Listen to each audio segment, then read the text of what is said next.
Bonjour à tous. Édouard Geffray a tenu sa promesse. Le ministre de l'Éducation est arrivé à 10h ce matin au collège Champollion de Dijon, établissement ravagé par un incendie criminel en décembre dernier.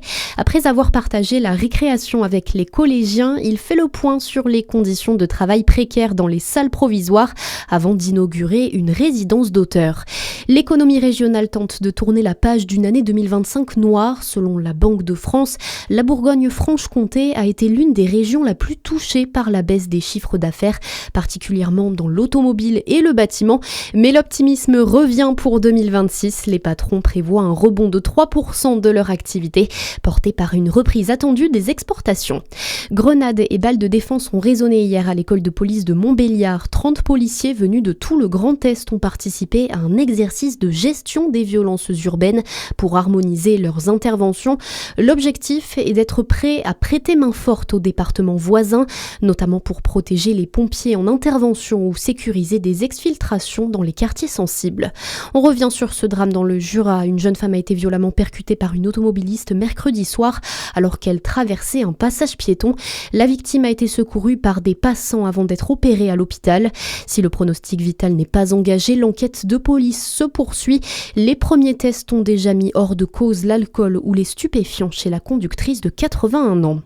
La une de l'actualité également avec l'enquête administrative qui conclut à une défaillance institutionnelle après le suicide de Caroline Grandjean, cette directrice d'école dans le Cantal qui s'est donné la mort en septembre dernier alors qu'elle était la cible de propos homophobes. L'intelligence artificielle peut désormais cloner des voix de doublage. 8 comédiens mettent en demeure 2 plateformes, VoiceDub et Fiche Audio. Elles sont accusées d'utiliser leur voix sans leur autorisation.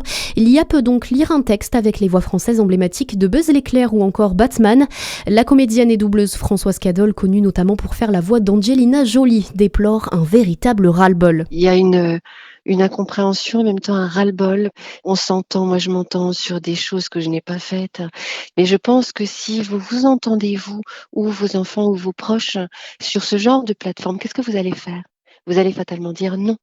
Et nous, artistiquement, bien sûr, il peut y avoir des retombées très fortes, puisque notre voix est proposée à qui veut pour faire ce qu'il veut, nous faire dire ce qu'il veut. Donc non, ça c'est pas possible. Ça touche directement à ce qu'on est en tant qu'artiste. Et ce sont des vivants qui parlent à des vivants. C'est pas une machine qui parle à des vivants. Et le collectif Touche pas à ma VF demande au gouvernement de protéger le métier de doubleur avec un cadre juridique puissant. C'est le lancement ce soir des JO d'hiver à Milan-Cortina. La cérémonie d'ouverture débutera à 20h. À suivre votre météo sur Fréquence Plus.